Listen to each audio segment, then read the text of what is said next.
আমার, হযরতে আব্দুল্লাহ বাড়ি ফেরার পথের মাঝে অসুস্থ হয়ে গেলেন, ইন্তেকাল হয়ে গেল। হযরতে আব্দুল্লাহর বিবাহ হয়েছিল কি বারে? সোমবারের দিনে হযরতে আব্দুল্লাহ পৃথিবী থেকে বিদায় নিলেন সোমবারের দিনে। আমার আপনার দয়ার নবী, মায়ার নবী পৃথিবীতে ভূমিষ্ঠ হলেন সোমবারের দিনে। নবী আমার মক্কা থেকে মদিনায় হিজরত করলেন সোমবারের দিনে। নবী আমার মক্কা বিজয় করেছিলেন সোমবারের দিনে। নবীর কোলে মাথা রেখে মা খাদিজা জনমের মতো যেই দিন ঘুমিয়ে গেল সোমবারের দিনে। নবীজির ওপর কোরআনটা নাজিল হয়েছিল সোমবারের দিনে। নবী পৃথিবী থেকে বিদায় নেয় সোমবারের দিনে। কলকি পুরাণ হিন্দু ধর্মগ্রন্থে লেখা আছে, 2 নম্বর অধ্যায় 11 নম্বর মন্ত্রে বলা আছে, বিষ্ণু যশাস গর্ভমদত্ত সুমতাং হতারমিন্দ্র মহাশরীন্দ্রাম দ্বাদশং সকল বক্ষস মাধবে মাসি মাধবাম জাতং দট্টা সাতু পুতরাং পিতরৌ রুষ্ট মনুষ্য সম্বালে বিষ্ণু যশাস গৃহে পাদুর্বাবাম মহাম সুমতাং বিষ্ণু যশাস গর্ভমদত্ত বৈষ্ণবাম। পৃথিবীর জমিনে আসবেন তিনি জগৎ গুরু হয়ে। বাবার নাম হবে বিষ্ণু যশা, পিতার নাম বাবার নাম হবে বিষ্ণু যশা। বাংলা করলে হবে আল্লাহর বান্দা, আল্লাহর দাস আব্দুল্লাহ। মায়ের নাম হবে সুমতি, তার বাংলা হবে সত্যপ্রিয়া সুন্দরমন, আরবি হবে আমেনা। হিন্দু ভাইরা যখন মারা যায় তখন কানে কানে বামুনদের দিয়ে একটা মন্ত্র তার কানের কাছে শোনানো হয়, ইয়া দেবী সর্বভূতে শান্তি রূপে ওং নমস্তুতস্যৈ নমো নমোহা লা ইলাহা হরতি পাপম ইল্লু ইলাহা পরম পদম জন্ম বৈকুণ্ঠ পরওয়াপৈনতি তো জপি নামে মুহাম্মাদাং। আহারে ওই মুহাম্মদুর রাসূলুল্লাহর কথা বেদ বলে, রামায়ণ বলে, তাই তো মোহাম্মদ আলী জিন্নার বাবা, মোহাম্মদ আলী জিন্না নাম শুনেছেন? মহাত্মা গান্ধীর সাথে উঠা বসা মোহাম্মদ আলী জিন্না। তার বাবার নাম হলো জিন্না ভাই ঠাকরে। তার বাবার নাম হলো জিন্না ভাই ঠাকরে। শিক্ষিত মানুষ ছিল, পণ্ডিত মানুষ ছিল, সর্বদাই পূজা অর্চনা করত। হঠাৎ করে রামায়ণ দেখে, বেদ পড়তে পড়তে জানতে পারে আমাদের শেষ বেলায়, শেষ যাওয়ার পথে ওই যে শ্মশানে শোয়ানোর মানে পুরানোর আগে যখন কানে কানে মন্ত্র দেয়া হয়, নবী মুহাম্মদের নামের জপ কথা বলা হয়, নবী মুহাম্মদের কথা বলা হয়।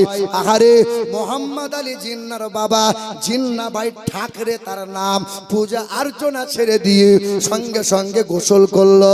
চল মৌলভী সাহেবের কাছে যায়। ও মৌলভী সাহেব, নবী মুহাম্মদ কি শুধু মুসলমানদের জন্য? সঙ্গে সঙ্গে পবিত্র কোরআন খুলে দেখিয়ে দেয়, ওমা আরসালনাকা ইল্লা রাহমাতাল লিল আলামিন। আমি আল্লাহ পাক রাহমাতাল লিল আলামিন করে পাঠিয়েছি। শুধু জগতের জন্য নয়, শুধু আসমানের জন্য নয়, যত যা আছে পবিত্র কোরআন সূরা জুম্মার 2 নম্বর আয়াতে আল্লাহ বলেন, হুয়াল্লাযী বাআসা ফিল উম্মিয়িন রাসূলাম মিনহুম ইয়াতলু আলাইহিম আয়াতিহি ওয়া ইউযাক্কিহিম ওয়া ইউআল্লিমুহুমুল কিতাবা ওয়াল হিকমা। আমি আল্লাহ পাক পাঠিয়েছি শুধু মুসলমানদের জন্য নয়, হিন্দুদেরকে পাঠিয়েছি, খ্রিস্টানদের কাছে পাঠিয়েছি, জৈন বৌদ্ধদের কাছে পাঠিয়েছি। আমার নবী হলেন আকাশ, আমার নবী হলেন আকাশ। শিশু যদি আকাশের দিকে তাকায় আকাশ দেখতে পাবে, কিশোর যদি আকাশের দিকে তাকায় আকাশ দেখতে পাবে, নওজোয়ান যদি আকাশের দিকে তাকায় আকাশ দেখতে পাবে, বৃদ্ধ যদি আকাশের দিকে তাকায় আকাশ দেখতে পাবে।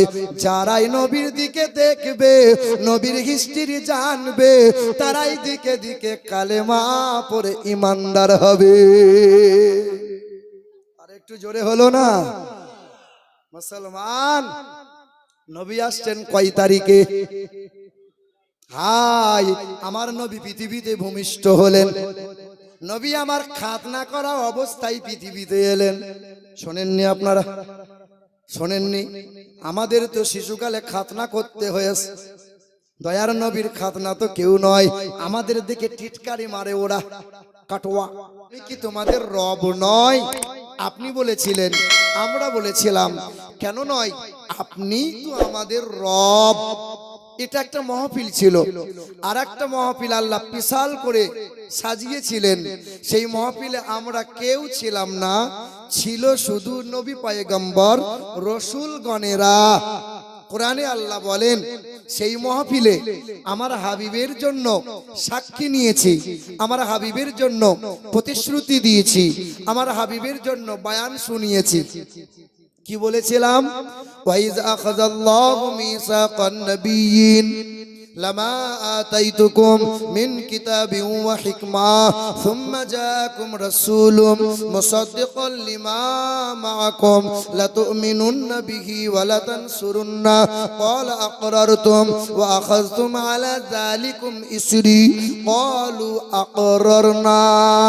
তখন নবীগণরা বললেন, ক্বালা ফাশহাদু ওয়া আনা মাআকুম মিনাশ শাহিদিন।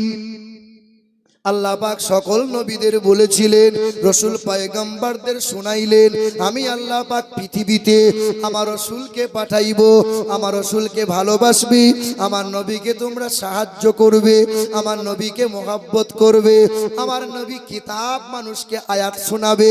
ওই নবীর জন্য যখন বয়ান শুনিয়েছিলেন, তামাম নবী পয়গম্বররা ওয়াদা করেছিল, প্রতিশ্রুতি দিয়েছিল, অঙ্গীকার করেছিল। আল্লাহ পাক আমরা আজকে সাক্ষ্য দিলাম, ওই নবীকে কোনোদিন ভুলবো না। নবী হলেন ষষ্ঠ নবী, ওই নবীর সাহায্য সহযোগিতায় থাকবো, ওই নবীর কিতাবকে সম্মান করব। নবী পয়গম্বররা এক বাক্যে বলেছিল, ওই নবী হলেন আখিরি জামানার শেষ নবী, সর্বশ্রেষ্ঠ নবী, নবী মুহাম্মদুর রাসূলুল্লাহ। ওই নবীকে মাথায় করে রাখবো। আল্লাহ পাক দুইবার এইরকম সেমিনার, দুইবার আমার আল্লাহ মাহফিল সাজিয়েছিলেন আমার আপনার নবীর জন্য। আজ গোটা বিশ্বের মাটিতে আমরা মুসলমানরা, আশিকে রসুল যারা, জাশনে ঈদ মিলাদুন নবী, জাশনে ঈদ মিলাদুন নবী চলছে। এই 4 দিন আগে ফুরফুরা শরীফের এক পীর সাহেব বাঁকুড়া জেলায় জালসা করতে যাবে ঈদ মিলাদুন নবী।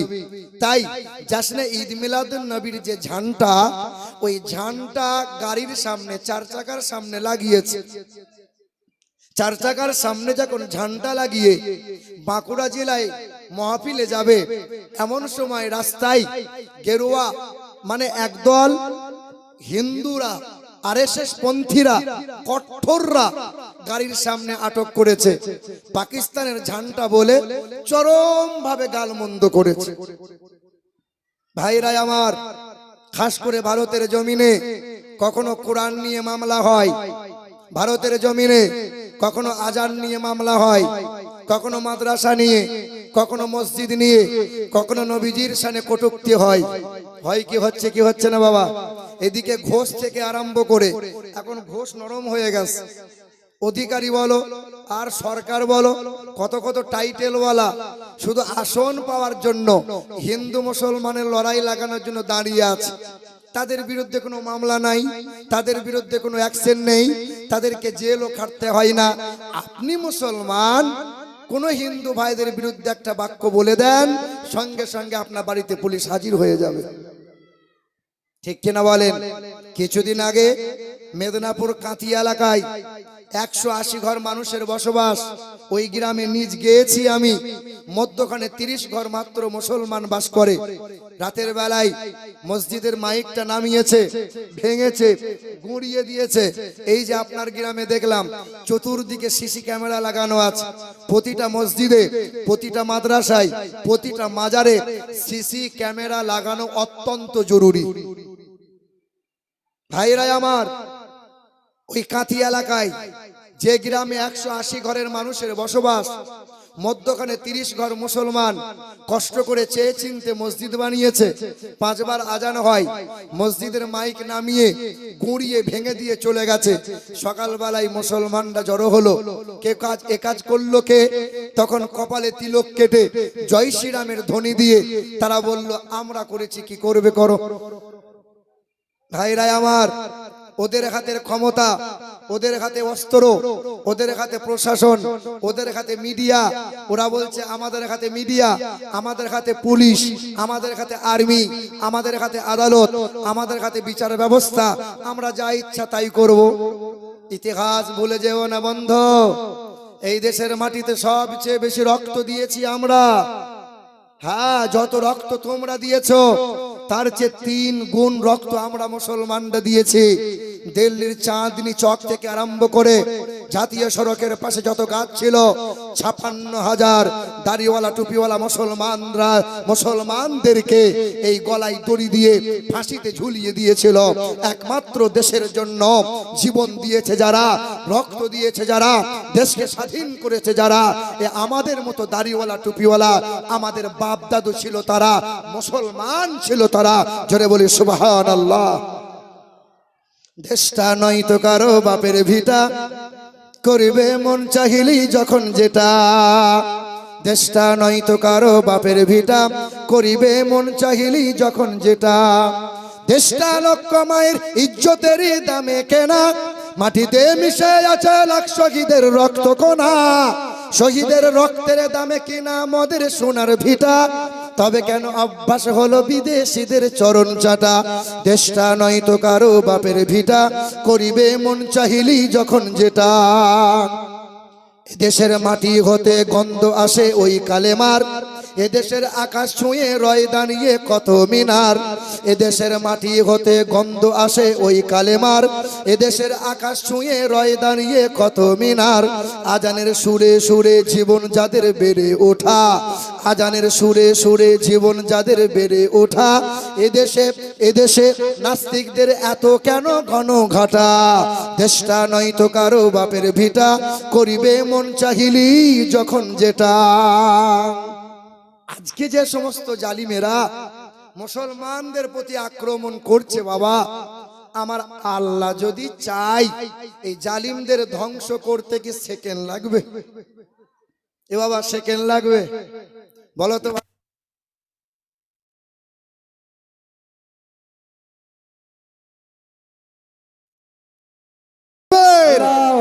নারে রিসালাত ইয়া রাসূলুল্লাহ, জশ্নে ঈদ মিলাদুন নবী জিন্দাবাদ।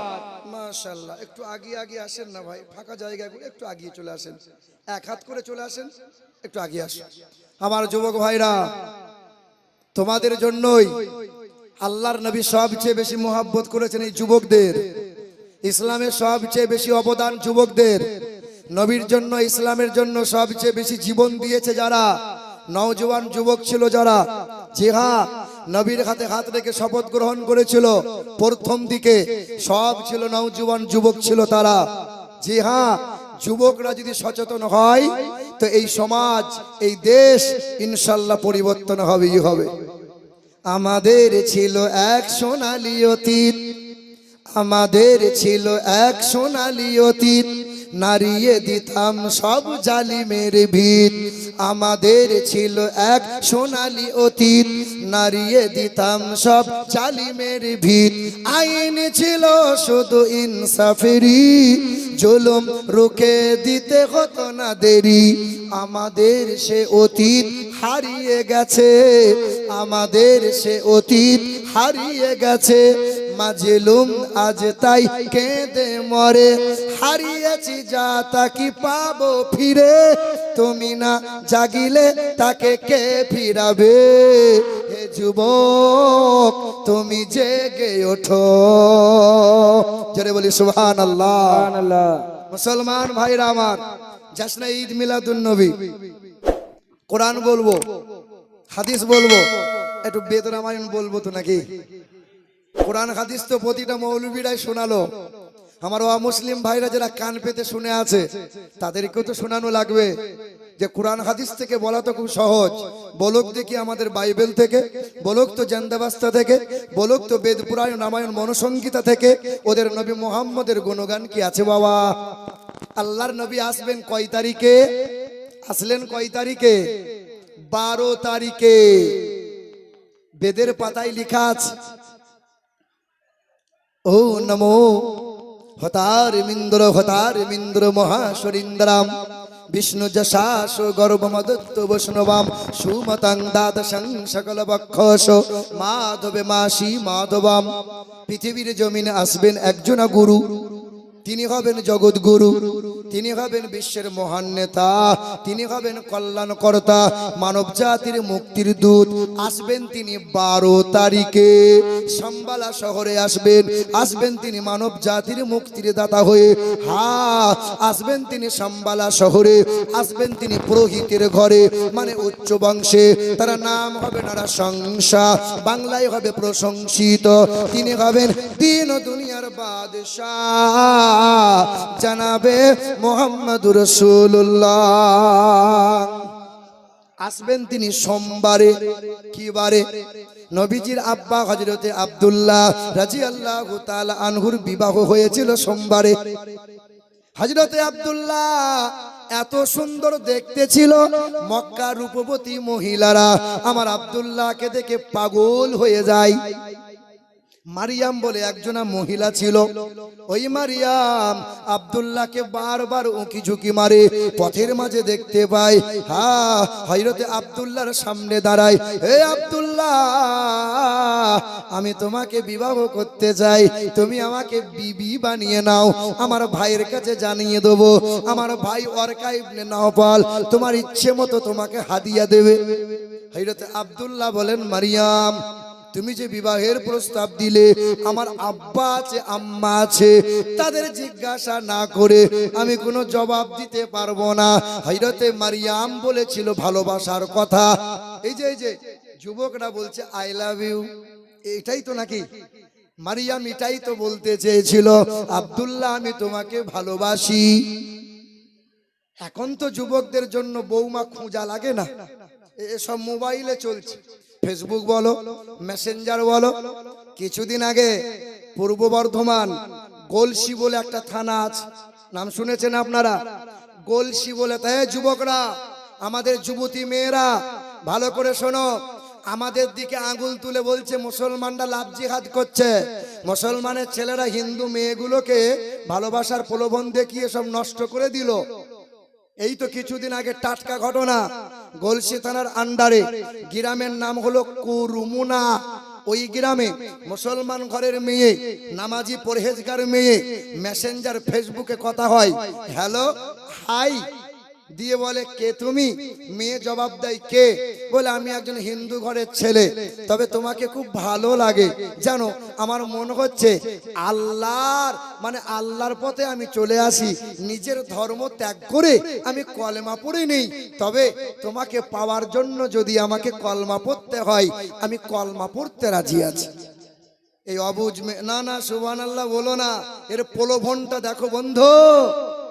এই অবুঝ মেয়েটা মনে মনে ভাবলো, ভালো কাজ, আমার মাধ্যমে যদি হিন্দু ছেলে কলমা পড়ে, এত উত্তম কাজ, এত উত্তম কাজ। ফ্যানটা কি হলো আমার ভাইরা আমার? তখন এই যুবতী মেয়েটার মন নরম হয়ে গেল। যুবতী মেয়ে তখন ধীরে ধীরে কথা বলতে বলতে ওই ছেলের প্রেমে ফাঁদে পা দিয়ে ফেললো। পা দিয়ে দেওয়ার পর মেয়েটা ছেলের জন্য বাপ মা ত্যাগ করে ঘর থেকে পালিয়ে গেল। এ তো কলমা পড়া দূরের কথা, এ পিশাব করে পানি নেওয়া দূরের কথা, ইসলাম ধর্মকে ঘৃণা করে, তার প্রলোভন ছিল আলাদা, তার ফাঁদ ছিল আলাদা। মুসলমান ঘরের মেয়েকে নিয়ে চলে গেল, ঘর থেকে বেরিয়ে গেল। তাকে বলে পূজা করা লাগবে, দুর্গা পূজা কর, সরস্বতী পূজা কর। এই মেয়ে কোরআন পড়া মেয়ে, নামাজ পড়া মেয়ে, হিজাব পড়া মেয়ে, পর্দাশীলা করা মেয়ে। এই মেয়ে চিন্তা করলো হিন্দুর সাথে চলে এসেছি, আমার বাপ মা হয়তো আর নেবে না, জীবনটা কাটাতে হবে হিন্দু ঘরে, পূজা যদি করতে হয় তাই করা লাগবে। ধীরে ধীরে মেয়েটা তার স্বামীর জন্য মানে ওই ছেলেটার জন্য পূজাও করতে লাগে, কিন্তু মন মানে না, মন মানে না, বারবার বাধা দেয়। 3 মাস যেতে না যেতে যখন পূজা করতে অস্বীকার করে, ওই মেয়েটাকে মেরে গলায় দড়ি দিয়ে ফ্যানের সাথে ঝুলিয়ে দিল, দিয়ে বলল তোমাদের মেয়েকে নিয়ে যাও। মেয়ে নাই, মেয়ে চলে গেছে। ভাইরা আমার, এটা যদি মুসলমানের ঘরে হতো, চতুর্দিক দিয়ে আক্রমণ শুরু হয়ে যেত, জয় শ্রীরামের ধ্বনি দিয়ে তার ঘরকে ভেঙে দেওয়া হতো। শুধুমাত্র মুসলমান ঘরের মেয়ে হিন্দু ঘরের ছেলে নিয়ে চলে গেছে, সোশ্যাল মিডিয়াতে প্রচার হয় না, পুলিশ প্রশাসন কাউকে জানায় না। হায় রে, গোটা বিশ্বের মাটিতে মুসলমানদের এইভাবে কোণঠাসা করা হচ্ছে। হে যুবক ভাইরা, আমার নওজওয়ানেরা, তো হযরতে আব্দুল্লাহকে একজনা মহিলা বলল আমি তোমাকে ভালোবাসি। বলেন তো ওই মহিলার নাম কি? মারিয়াম। তো হযরতে আব্দুল্লাহ বলেন আব্বাকে জিজ্ঞাসা করব, আমার ঘরের ছেলে যদি এইরকম সুযোগ পায়, কি বলছেন, বাপ দিল দিল, না দিল না দিল, জরিনার হাত ধরে নিয়ে পালাবো, কি বলছে বলো? এখন তো যুবকদের জন্য বৌমা খোঁজা লাগে না, সব মেসেঞ্জারে ঠিক হয়ে আস, কনফার্ম। হে বাবা, ওয়েটিং নাই, সব টিকিট কনফার্ম। আমার যুবক ভাইরা, আমার নওজওয়ানেরা, হযরতে আব্দুল্লাহ রাদিয়াল্লাহু তাআলা আনহু যখন আব্বার কাছে বললেন আব্বা বিবাহের প্রস্তাব দিয়েছে, হযরতে আব্দুল্লাহর আব্বা আব্দুল মুত্তালিব বললেন না বেটা না, ব্যবসা করতে গিয়েছিলাম মদিনা শহরের একজন ব্যক্তি, তার নাম হলো আব্দুল ওয়াহাব জুহরি, তার এক কন্যা আছে, আমি তোমার জন্য বিবাহের কথা দিয়ে এসেছি। হযরতে আব্দুল্লাহকে নিয়ে গেলেন, মা আমিনাকে দেখে মুগ্ধ হয়ে গেলেন, বিবাহের আসনে বসে গেলেন, বিবাহ হয়ে গেল। 3 দিন শ্বশুর বাড়ি রইলেন। কয়দিন? আমরা যারা বিবাহ করেছি, বাপ যারা, দাদু যারা, বলেন তো শ্বশুর বাড়ি কতদিন বেরিয়েছেন? আমার নিজের দাদুকে আমি জিজ্ঞাসা করেছিলাম, দাদু শ্বশুর বাড়ি কদিন কাটিয়েছো বলো তো? বলে বাপ 32 দিন কাটিয়েছি। ভাই 32 দিন কদিন? মানে শ্বশুরের হাঁড়ি খালি করে তারপরে এসছো? বলো বলো। এ বাবা, এক টানা 3 দিনের বেশি শ্বশুর বাড়ি, চা শ্বশুরের বাড়ি, শালা সমন্দির বাড়ি বেড়ানো যাবে, খাওয়া যাবে না? না, আপনি 10 দিন থাকেন না কেন? 3 দিন শ্বশুর বাড়ি খান, 3 দিন শালা সমন্দির ঘরে খান, 3 দিন চা শ্বশুরের ঘরে খান, অসুবিধা নাই। ওই এক টানা 1 মাস বেড়াবে। শ্বশুর বলেও না জামাই বাড়ি যাও, ও বলছে আমি যাবো না। কি বলছেন বলেন? আমার বাবাজিরা, ভাইরা আমার, ওই হযরতে আব্দুল্লাহ 3 দিন শ্বশুর বাড়ি থাকার পর যখন বাড়ি ফিরে আসে, পথের মাঝে ওই মারিয়াম দেখতে পেয়েছিল হযরতে আব্দুল্লাহকে। তখন আব্দুল্লাহ বলে, মারিয়াম তুমি আমাকে দেখার জন্য উম্মাদ, আমাকে দেখার জন্য উকি ঝুঁকি মারো, আজ কেন আমাকে দেখতে চাইছো না? বলে আব্দুল্লাহ তোমাদের বংশ খুব বড়, এই বলে আমি তোমাকে বিবাহ করতে চেয়েছিলাম তা না, তুমি বাপের ছোট পুত্র, এই জন্যই আমি তোমার প্রতি মহব্বত জাগিয়েছিলাম, তাই না? আব্দুল্লাহ জানো, তোমার সৌন্দর্যতাই মুগ্ধ হই নাই, আমি মুগ্ধ হয়েছিলাম তোমার পিছানিতে একটা নূর ঝলমল করত। আমি আমার ভাইয়ের কাছে তাওরাত কিতাব থেকে শুনেছিলাম, তাওরাত কিতাবে আমার ভাই শুনিয়েছিল, ইন্দ্রজোনা উপস্রোত নামে নরসংসা মুহাম্মাদান। তাওরাত কিতাবে লেখা আছে যে পৃথিবীর জমিনে আসবেন তিনি জগৎগুরু, তার বাবার নাম হবে বিষ্ণু যশা, বিষ্ণু যশাস সুমতাং গর্ভমদত্ত বৈষ্ণবাম, তার মায়ের নাম হবে সুমতি, বাবার নাম হবে আব্দুল্লাহ। হে আব্দুল্লাহ, বিষ্ণু যশার বাংলা হলো আল্লাহর দাস, আল্লাহর বান্দা, তার আরবি হবে আব্দুল্লাহ। আব্দুল্লাহ মনে বড় তামান্না ছিল, তোমার নূর দেখে আমি পাগল হয়েছিলাম, মনে বড় স্বপ্ন ছিল আমি হব মহানবীর মা, তুমি হবে নবীর আব্বা, আমার কোলে নবী শোবে, আমি নবীকে আদর করব। আহারে হাসরের ময়দানে হাসতে হাসতে জান্নাতে যাব। হে আব্দুল্লাহ, আর তোমার দিকে চেয়ে থাকবো না, কারণ তোমার পিশানিতে নূর আর নাই। তুমি যাকে বিবাহ করেছো ওই আমিনার গর্ভে চলে গেছে সেই নূর। হে মুসলমান ভাইরা আমার, ও সোনার চাঁদ বন্ধুরা আমার, সুধী মানুষেরা, হযরতে আব্দুল্লাহ বাড়ি এলেন, দিন কাটে। মা আমিনাকে বললেন, ও বিবি আমিনা, বসে বসে দিন চলবে না, মেহনত করা লাগবে, ব্যবসা করা লাগবে। আমার ঘরের ছেলেরা কেউ বিদেশে যায়, কেউ সৌদি আরবে কাজ করতে যায়, কেউ চেন্নাই আর কেরালাতে কাজ করতে যায়। মেহনত করো, ব্যবসা করো, পরিশ্রম করো, মাথার ঘাম ফেলো। মেহনতের মূল্য আলাদা। মেহনত করে রোজগার করে সুখ পাবে, শান্তি পাবে। লটারি কেটে জুয়ার আসরে বসে হারাম রোজগার করে শান্তি মিলবে না। তবে আপনার এই নতুন গ্রামের ছেলেরা বড় ভালো, লটারি কাটে না, জুয়ার আসরে বসে না। দেখি অল্প বয়সের ছেলে, 15 বছর হবে, ঠিক একদম গেটের সামনে বিড়িতে টান মারে। ফেরেশতা 15 বছর, এই যে এখনই দেখলাম। হে মুসলমান নওজোয়ান যুবকেরা, শুধু ওয়াজ মাহফিল শুনলে হবে না, মেহনত করো, হারাম জিনিসকে ত্যাগ করো, নোংরা থেকে নিজেকে সরিয়ে নিয়ে আসো। নবীজিটা পছন্দ করে না। নবী আমার বলেন, দুর্গন্ধ খাবার আমি নবী পছন্দ করি না, তোমরা খেও না। তোমরা মুখে আগুন নিও না। আরে মুখে আগুন তো নেই মুশরিকরা। কার আগুন মুখে লাই? মানুষ মারা গেলে হিন্দু ভাইরা শ্মশানে চিতায় শোয়ানোর পরে পায়ে আগুন দেয় না, মুখে আগুন দেয়। এই মুসলমানের ছেলে বেঁচে থাকতে বলছে মুখে আগুন লোব। একজন আমাকে প্রশ্ন করেছিল, হুজুর জান্নাতে বলছেন সব পাওয়া যাবে, তো জান্নাতে বিড়ি সিগারেট পাওয়া যাবে? হায় হায় হায় হায়, কত বড় শয়তান হলে এই প্রশ্ন করতে পারে। আরে বাবা, তুই যে বিড়ি সিগারেটটা সেখানে খাবি, তা আগুন কোথায় পাবি? আগুন তো জাহান্নামে। তো জাহান্নামে যদি মুখ ঢোকাতে পারিস তাহলে হবে? এ বাবাজিরা ভাই, আল্লাহ মাফ করুক, যেমন প্রশ্ন তেমন উত্তর দিতে হয়। মুসলমান সোনার টুকরো বন্ধুরা, হযরতে আব্দুল্লাহ বললেন, আমিনা আমাকে ব্যবসা করা লাগবে। মা আমিনা বললেন, আমাকে একাকী রেখে চলে যাবেন, ব্যবসা করতে যাওয়া লাগবে, সংসার মেহনত করতে হবে। ভাইদের সঙ্গী হয়ে ব্যবসায় চলে গেলেন। কয়েক মাস ব্যবসা করলেন। বাড়ি ফেরার আগে চিঠি লিখে পাঠাইলেন, আমিনা কাল বাড়ি ফিরছি। আমিনা, মা আমিনা সেজে বসে আছেন, আমার স্বামী আসবে। ঠান্ডা পানি দরজার সামনে নামানো, সুন্দর করে রান্না করেছেন, আমি স্বামীকে খাওয়াবো, স্বামীর সামনে সাজবো। আগারে আমার কি বলে কাটোয়া, আমাকে মোটামুটি 2-3 বার বলেছে। কৃষ্ণনগরে বলেছে, এনজিপি শিলিগুড়িতে রেল স্টেশনে দাঁড়িয়ে বলে, কাটোয়া কাটোয়া। কি বলবেন? মারামারি করবেন? খেপা মাথা মোটা, জীবনে তো কিতাব তোদের পড়লি না, রামায়ণটাও তো পড়তে পারিস, বামুনদের জিজ্ঞাসাও তো করতে পারিস, তোদেরই ধর্মগ্রন্থে লেখা আছে অষ্টগুণ প্রসঙ্গীপ জন্তি কৌলঞ্চ নৃপলিঙ্গচ্ছিদ দৃশ্য নাম কোটি শনি নাম। পৃথিবীর জমিনে আসবেন তিনি জগৎ গুরু হয়ে, তিনি আসবেন খাতনা করা অবস্থায়।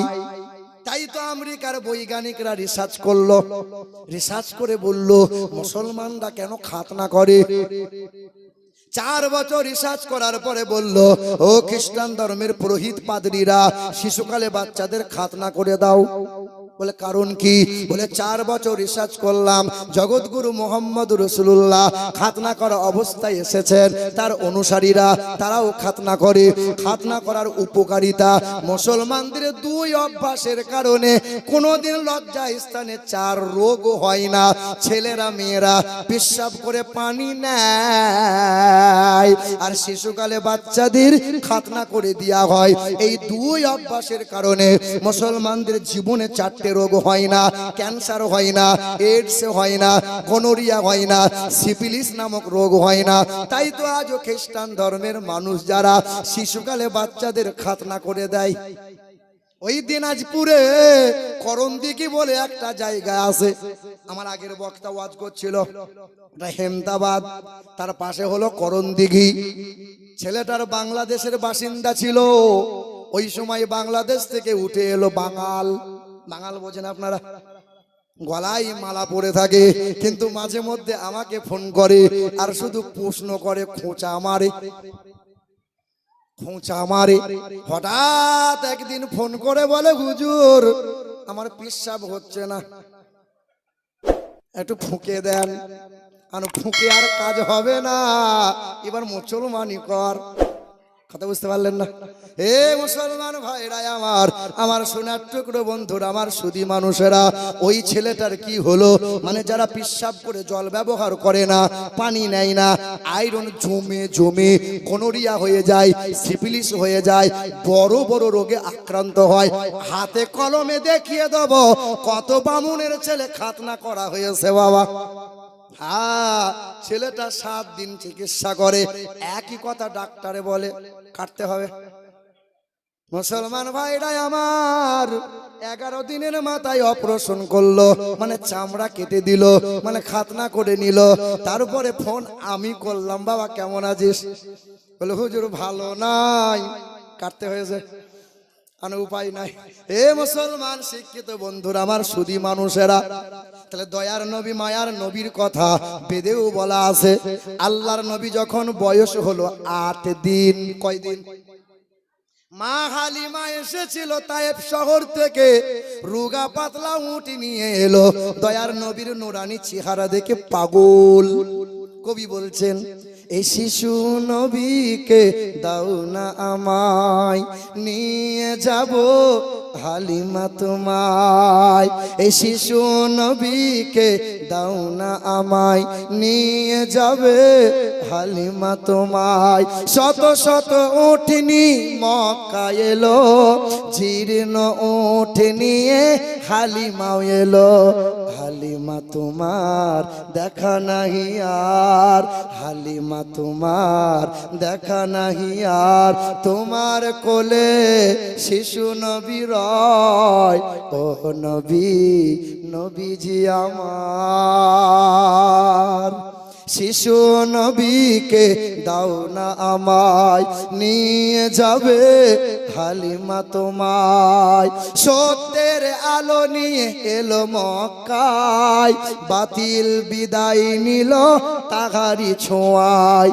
বেদিনেরা কয় আর পূজা নাহি হয়, মানে নবী যখন পৃথিবীতে এলো মূর্তিগুলো থরথর করে কাঁপছিল, ধীরে ধীরে মানুষের বেঈমানদের জ্বলন শুরু হয়ে গেল। বেদিনেরা কয় আর পূজা নাহি হয়, মক্কাতে আলামিন রয়। ও নবী, নবীজি আমার, মদিনাবাসীর হলো খুশির মাতল, মদের কোলে এলো নূরেরই বাদল। মদিনাবাসীর এলো খুশির মাতল, মদের কোলে এলো নূরেরই বাদল। পাবো কি এমন তোমায় করিব যতন, পাবো কি এমন তোমায় করিব যতন। ও নবী, নবীজি আমার, ও নবী, নবীজি আমার।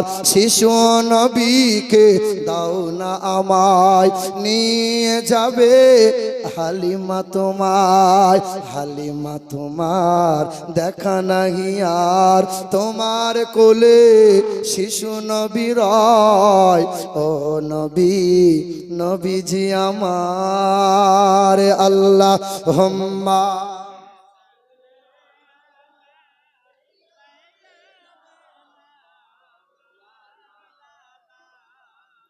ওয়ালা আলা সাইয়্যিদানা। এ মুসলমান ভাইরা আমার, নবীর বয়স তখন 8 দিন। মা হালেমা নবীকে নিয়ে গেলেন। জীবনী শোনাতে আসি নাই, শুধু মূল্যবান পয়েন্টটা আপনার কানে ঢোকাতে এসেছি বাবা। কান দিয়ে শুধু শুনবেন না, একটু দিল দিয়ে শোনার চেষ্টা করেন। দয়ার নবীকে আমার 8 দিনে নবীকে আমার মা হালিমা তায়েব শহরে নিয়ে গেলেন। দয়ার নবী গেলেন, বরকতে পরিপূর্ণ হয়ে গেল। দয়ার নবী আমার ডান দিকের স্তনে মুখ লাগিয়ে দুধ পান করে, বাম দিকের স্তনে নবী মুখ লাগাই না। ডক্টরি কবিরাজি করে, রোগ ধরা পড়ে না। দয়ার নবী শিশুকালে আমাকে আপনাকে গোটা জাহানকে জানিয়ে দিলেন, মা হালিমাকে শুনিয়ে দিলেন, ও মা হালিমা, আমি তোমার পেটে ধরা সন্তান না, তোমার এক পেটে ধরা সন্তান আছে, তার নাম হলো আব্দুল্লাহ। আমি যদি 2 স্তনে মুখ লাগাই, ভাইয়ের হক মারা হবে। হক মারা ব্যক্তির জন্য জান্নাত না। নতুন গ্রামের মানুষ বড় ভালো, বোনের হক মারে না, ভাইয়ের হক মারে না, পাড়া প্রতিবেশীর হক মারে। হক মারে। ছোট ভাই লেখাপড়া করেছে, শিক্ষিত মানুষ। বড় ভাই বড় সাদাসিধে নামাজ কালাম পড়ে। তাই তো ছোট ভাই আব্বাকে বলেছে, আব্বা চলো ডাক্তারখানায় যাও। ডাক্তারখানা যাওয়ার নাম করে রেজিস্ট্রি অফিসে গিয়ে সব সম্পত্তি ছোট ভাইয়ের নামে লিখে নিয়েছে। বড় ভাই গেল ফাঁকি, আর ছোট ভাই সম্পত্তির বল দেখিয়ে পরের বছরে হজ করেছে। লম্বা সস্তায় জুব্বা কিনে নিয়ে এসছে, আর বড় একটা কালো সুতোর দড়ি, এই যে কালো দড়ি মাথায় বেঁধেছে। 4 হাত তসবি নিয়ে মসজিদের বারান্দায় লোক দেখে আর বলে সুবহানাল্লাহ সুবহানাল্লাহ। ফেরেশতা বলছে, আয় তোকে আছিলা করে ছিলবো, তুই একবার আয়। ও বাবা, ও হক মারা ব্যক্তি, ও হাজি হয়ে আস। কি বলছেন? 3 ভাই 2 বোন, বাপ মারা গেছে, বাপের মিলাদ হবে। তখন ভাইরা মিলে বাপের সম্পত্তি বন্টন করছে, ভাগ হচ্ছে। 12 বিঘা সম্পত্তি 4 বিঘা করে 3 ভাই ভাগ করেছে। বড় বোন বলছে, আমারটা কই? বলে, তুই আবার কিসের সম্পত্তি নিবি রে? আসবি না আমার ঘরে? তো ছেলে মেয়েরা বেড়াতে আসবে না, খাবি না? মানে ওই বেড়াতে আসবে, তাই ওর সম্পত্তিটা ভাইকে লিখে দিয়ে যেতে হবে। নেমক হারাম কোথাকারে। বোনের সম্পত্তি এখনো ফাঁকে দিয়ে তাহাজ্জুদ পড়ছো। জান্নাত যাবে? জান্নাত নানির বাড়ির গোয়াল ঘর নাকি? হাই হাই মুসলমান। এই যে আপনাদের ইমাম আইয়ুব ভাই, তো আপনাদের ইমাম দেখতে একটু রং কালো হতে পারে, কিন্তু মন মাশাআল্লাহ অনেক ভালো। বিলালের রংটা কেমন ছিল? কাবার রংটা কেমন? কোরআনের লেখাগুলো লাল না কালো? কালো, কিন্তু মাশাআল্লাহ খুব মনের মতো মানুষ। আপনাদেরই ছেলে, আপনাদেরই সন্তান, আল্লাহ পাক উন্নত করেছে। আচ্ছা, মৌলানা আইয়ুব আলী তো মানুষ, তো ভুল হতে পারে। কিছু মানুষ দেখবেন সব সময় আছে, কাটি করার লোক আছে না নাই? নিন্দা করার লোক আছে না নাই? আচ্ছা, মৌলানা আইয়ুব আলী না হয়ে আইয়ুব আলীর নামে এক ফেরেশতা এলো আসমান থেকে, দিয়ে আপনাদের মসজিদে ইমামতি করে। আচ্ছা, ফেরেশতা যদি ইমাম হয়, তার পেছনে নিন্দা করার লোক বোধহয় থাকবে না? থাকবে না? থাকবে না মানে কি বলছেন? এ বাবা, নামাজ তো পড়েন, অনেক মানুষ নামাজ পড়ে, ইমামের পিছনেও নিন্দা করে। নিন্দা করে, জি হ্যাঁ। ইমাম সাহেব দেখলো আসরের নামাজ পড়ে কোদালের বাপ চায়ের দোকানে চা খায়, আর হাফেজ সাহেব মৌলভী সাহেবের নামে নিন্দা করে। জানতে পেরেছে ইমামের তো কিছু ভক্ত আছে। হুজুর, কোদালের বাপ আপনার নামে বলছিল খেজুর, হুজুর লয়। কি বলছেন? বলে হুজুর লয় খেজুর। এইরকম বাজে বাজে মন্তব্য করছে। ইমাম সাহেব বলছে, দাঁড়া, ওকে জব্দ করব। ঈশার নামাজে সবাই দাঁড়িয়েছে, কোদালের বাপ একদম ইমামের কাছাকাছি দাঁড়িয়েছে। ইমাম সাহেব বলছে, হ্যাঁ কোদালের বাপ ঠিক আছে। সবাই বলছে, ইক্তাদাই তু বিহাযাল ইমাম। আর আমাদের ইমাম সাহেব বলছে, আল্লাহ সবার নিলাম, কোদালের বাপকে বাদ দিলাম। বলো কি করবে বলো? আমি আমিরুল ইসলাম বর্ধমান থেকে এসেছি, আপনাদের মসজিদে আছি। হঠাৎ করে ওই দেওয়াল ঘড়িটা হারিয়ে গেছে, পাচ্ছেন না। দিয়ে কোনো এক ভদ্রলোক ওই চায়ের দোকানে বসে বসে 10টা লোকের সামনে বলছে, আমাদের মসজিদে ঘড়িটা না আমিরুল ইসলাম নিয়ে পালিয়ে গেছে। কটা লোকের সামনে বলেছেন? 10টা। এই 10টা লোক শুনে মজা নেওয়ার জন্য 100টা লোকের সামনে বলে দিল, 100 লোক আবার 1000 লোকের সামনে বলে দিল। 3 দিন পরে ঘড়িটা পেয়ে গেছেন। তখন বলছি ছি ছি, ভুল করে ফেললাম, মৌলানা সাহেবের নামে ভুল। আপনি যে 1000 লোকের কানে এই নিন্দাটা যে পৌঁছে দিয়েছেন, এর ফেরতটা কি করে পাবেন বলেন? বলেন বলেন, এর সংশোধন কি করে করবেন? হে মুসলমান ভাইরা আমার, নিন্দা করা বন্ধ করেন। যদি ইবাদতকে বাঁচিয়ে রাখতে চান, পরনিন্দা গীবত করা বন্ধ করেন। আর মহান মালিকের দয়া যদি অনুগ্রহ লাভ করতে চান, তাহলে হক মারা বন্ধ করেন। হক মারা ব্যক্তির জন্য জান্নাত 4 বার হজ করলেও জান্নাত নাই। মুসলমান ভাইরা আমার, ও সোনার চাঁদে বন্ধুরা, পৃথিবীর জমিনে বড় এক মহাবৈজ্ঞানিক, তার নাম হলো জর্জ বার্নার্ড শ বললেন, I believe if a man like the great scientist or prophet sallallahu alaihi wasallam, পৃথিবীর মাটিতে মহান নেতা মহাবৈজ্ঞানিক নবী মুহাম্মদ রাসূলুল্লাহ, যদি কেউ বলে মহাবৈজ্ঞানিক নবী মুহাম্মদ রাসূলুল্লাহ নয়, আমি বলে দিই জর্জ বার্নার্ড শ নবী মুহাম্মদ রাসূলুল্লাহর মতো এমন মহান নেতা, এমন মহাবৈজ্ঞানিক পৃথিবীতে আর দ্বিতীয় কেউ হবে না। যদি কোনো মানুষ নিজ ছেলেকে ষষ্ঠ শিশু বানাতে চাই, সে যেন নবীর আদর্শ ফলো করে, ওই আকাশের দিকে তাকায়। নবী তো আকাশ। এ মুসলমান, তুমি যদি ষষ্ঠ জওয়ান নওজোয়ান হতে চাও, নবী মুস্তাফার আদর্শ ফলো করো। তুমি যদি ষষ্ঠ বৃদ্ধ মানুষ হতে চাও, নবী মুস্তাফার আদর্শ ফলো করো। গোটা বিশ্বের মাটিতে মুসলমান মার খাবে। ষষ্ঠ জাতি মুসলমান, ষষ্ঠ নবী পেয়েছে মুসলমান, ষষ্ঠ উম্মত হলে মুসলমান, ষষ্ঠ কিতাব পেলে মুসলমান। তবে মার খাও কেন? কোরআন বলে নবীকে ভুলে গেলে, আমার নবীকে যখন ভুলে যাবে, নবীর আদর্শ যখন ত্যাগ করে দেবে, সব জায়গায় মার খেতে হবে। আরে বেঈমানের হাতে আমি আল্লাহ ক্ষমতা দেব। আচ্ছা বলেন না, আমাদের মুসলমানদের পাওয়ার কি কম? কি বলছেন বলেন? আমাদের মুসলমানদের পাওয়ার কম? হিন্দুরা এখন বলছে আমরা খুব বিপদে আছি। কারা? হিন্দুরা। এই 10 বছর বলছে আমরা খুব বিপদে আছি। যখন তাদের বিপদ হওয়ার কথা ছিল তখন বিপদ নয়। যখন মুসলমানরা 650 বছর রাজত্ব করলো, যখন মুসলমানরা, যখন পর্তুগিজরা 250 বছর রাজত্ব করলো, যখন আপনার ব্রিটিশরা 190 বছর রাজত্ব করলো, তখন কারো কোনো সমস্যা ছিল না। ওদের হাতের ক্ষমতা, ওদের হাতে পুলিশ, ওদের হাতে কোর্ট, ওদের হাতে মিডিয়া, ওরা ইচ্ছে মতো আইন তৈরি করবে। আবার ওরাই বলছে আমরা খুব বিপদে আছি। ওরা চাই মুসলমানদের কোণঠাসা করব। আবার কেউ তো ডাইরেক্ট বলে দিচ্ছে মুসলমানগুলোকে দেশ থেকে তারা, মুসলমানগুলোকে গাছে ঝুলিয়ে এলোপাতারি কেলা, মুসলমানদের দাড়ি ধরে ছিঁড়ে দে। বলছে কি বলছে না বলো না? খুব সহজ বলো, তোমার বাপের দেশ। আরে এই দেশের মাটিতে সর্বপ্রথম আজকে তোমরা যে বলছো জয় হিন্দ, এই জয় হিন্দ শব্দটা সর্বপ্রথম দিয়েছিল মুসলমান। জীবন তো দিয়েছি, আমরা রক্ত তো দিয়েছি।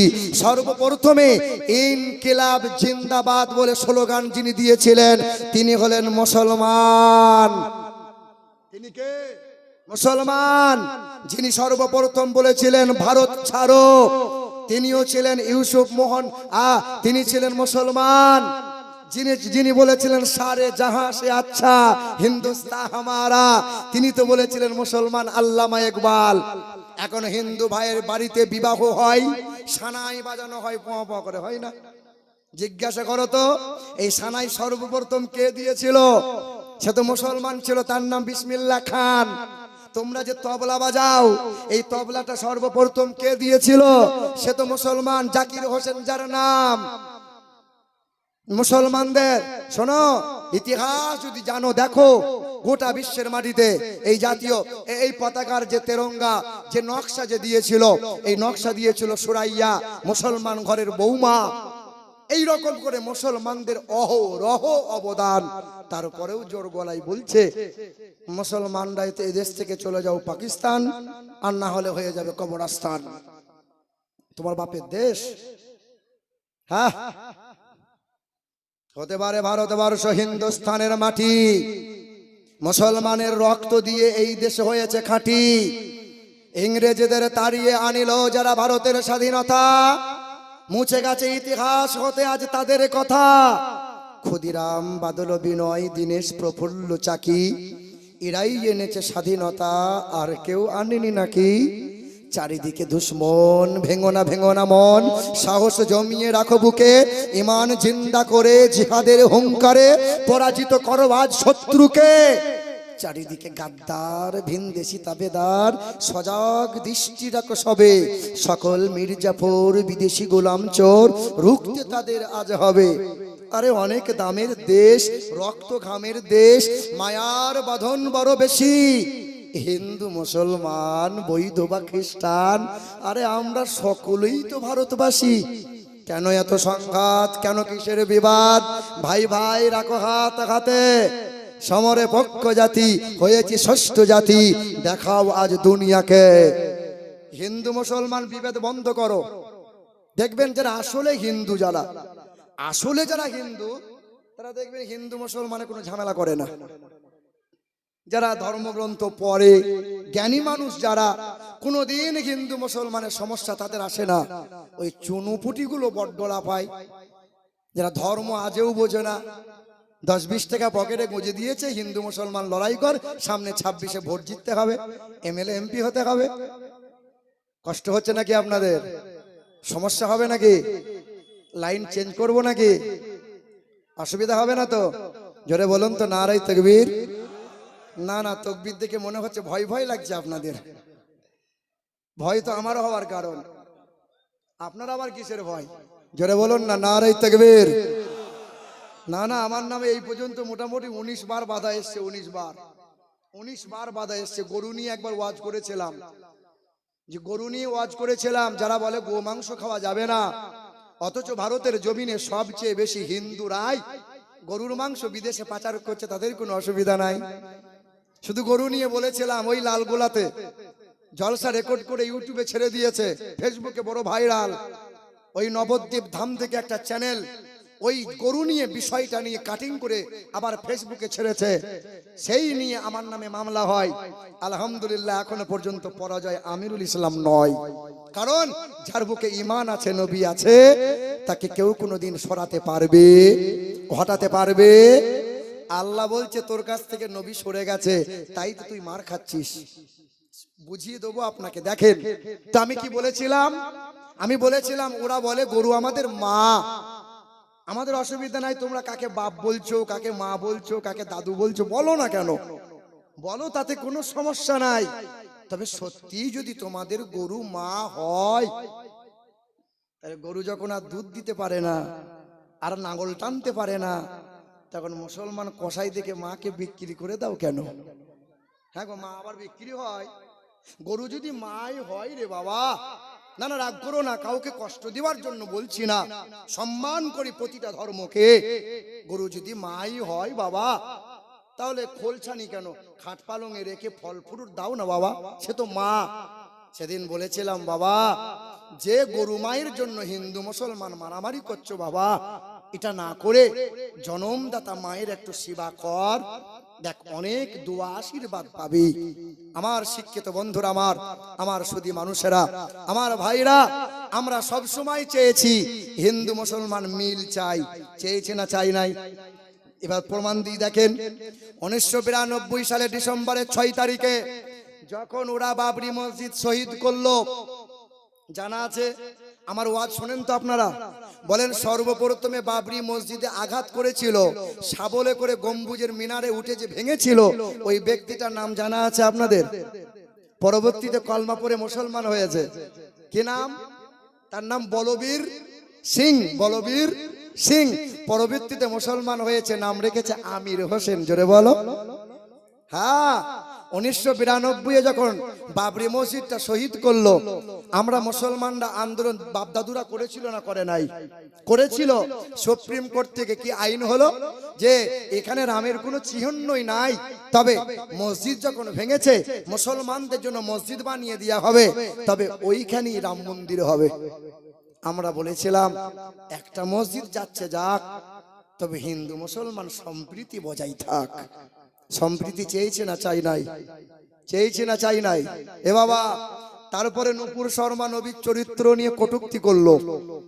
আমরা মুর্শিদাবাদের মানুষ শুধু নয়, গোটা বিশ্বের মুসলমানরা আন্দোলন করেছিলাম না করি নাই? ফাঁসি চাই, ফাঁসি চাই, নূপুর শর্মার ফাঁসি চাই, করেছে না করি নাই? আচ্ছা বলেন, তারা ফাঁসি কি হয়েছে বাবা? তারপরেও আমরা বললাম যা হয়েছে হয়েছে, হিন্দু মুসলমান সম্প্রীতি বজায় থাক। তারপরে মুসলমানকে টার্গেট করে বলল 3 তালাকের বিল পাস কর। আমরা মুসলমান আন্দোলন করলাম, বিল বাতিল হয়েছে না। তারপরে এনআরসি, এখন বলছে কাগজ দেখা, না হলে বাংলাদেশে পাঠাবো। এ বাবা, তারপরে যা হলো হলো। আপনি জায়গা দিয়েছেন মসজিদে, আপনি দান করেছেন কবরডাঙ্গায়, আপনার বাবু আপনার দাদা দান করে গেছে মাদ্রাসায়, আপনার জায়গা আপনি দান করেছেন। ওরা বলছে এই জায়গাগুলো আমাদের দাও, তোমরা দেখভাল করতে পারছো না, দাও আমাদের দাও। খুব জ্বলন হচ্ছে। মুসলমানদের এত পরিমাণে ওয়াকফের সম্পত্তি আছে, লাল কেল্লা থেকে আরম্ভ করে আকবর কেল্লা, হুমায়ুন কেল্লা, দিল্লির জুমা মসজিদ থেকে আরম্ভ করে, জি হ্যাঁ, আগ্রার তাজমহল থেকে আরম্ভ করে এইদিকে বাংলার জমিনে পশ্চিম বাংলার হাইকোর্ট আছে মুসলমানের ওয়াকফের জায়গায়, আর পশ্চিমবঙ্গে নবান্ন দাঁড়িয়ে আছে মুসলমানদের জায়গায়, মোহনবাগান খেলার মাঠ দাঁড়িয়ে আছে মুসলমানদের জায়গায়, ইডেন গার্ডেন খেলার মাঠটা দাঁড়িয়ে আছে মুসলমানদের জায়গায়। এই রকম করে শত জায়গা, এই যে আপনার নেতাজি ইন্ডোর স্টেডিয়ামটা দাঁড়িয়ে আছে মুসলমানদের জায়গায়, কলকাতা বিমানবন্দর নেতাজি বিমানবন্দরটা দাঁড়িয়ে আছে, 86 বিঘা সম্পত্তি মুসলমানদের জায়গায়। টালিগঞ্জ বলে শহরটা 382 বিঘা সম্পত্তি, গোটা শহরটা মুসলমানদের জায়গা। মুসলমানদের এত পরিমাণে সম্পত্তি আছে যে পশ্চিমবঙ্গকে 2 বার মুসলমানরা কিনবে। জোরে হবে না? এ মুসলমান ভাইরা আমার, আমরা কোনোদিন বলেছি বাবা যে আমার মুসলিম ভাইদের দেবত্ব সম্পত্তি আছে, ওই সম্পত্তিগুলো আমাদের দাও, আমরা দেখভাল করব? কোনদিন বলেছি বলেন? না। তো ওরা বলছে মুসলমান তোমাদের। এ বাবা, আমাদের ওয়াকফ নিয়ে বিল পাস করলো, আমরা মুসলমানরা আন্দোলন করেছি না করি নাই? আচ্ছা, আপনাদের কি মনে হচ্ছে যে আমরা যে আন্দোলন করছি বা আগামীতে করব, এই ওয়াকফের বিলটা কি বাতিল হবে? কি মনে হচ্ছে বাবা? কেন হবে না বলুন তো? জানা আছে কেন হবে না? আচ্ছা, আল্লাহ যদি চাই তাতে হবে কি হবে না? হবে, তখন হবে। এই যে আল্লাহর ঘর কাবাকে ধ্বংস করতে চেয়েছিল এক বেঈমান বাদশাহ, তার নাম ছিল আবরাহা। কি নাম ছিল? এই কাবা ঘর ধ্বংস করতে গিয়েছিল সৈন্য সিপাহী হাতি বাহিনী নিয়ে। তখন নবী ভূমিষ্ঠ হয় নাই। নবী ভূমিষ্ঠ হওয়ার 49 দিন আগের ঘটনা ঘটে যাচ্ছে। কাবা ঘর ধ্বংস করতে যাচ্ছে। আব্দুল মুত্তালিব বলেছিল, আল্লাহ তোমার ঘর তুমি হেফাজত করো আল্লাহ।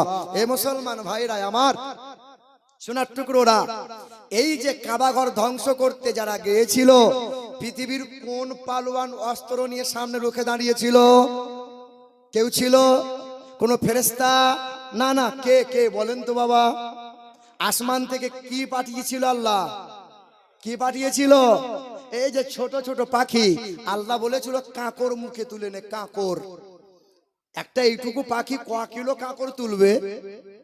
2 গ্রাম, 5 গ্রাম, 10 গ্রাম। এই কাঁকর মুখে তুলেছিল।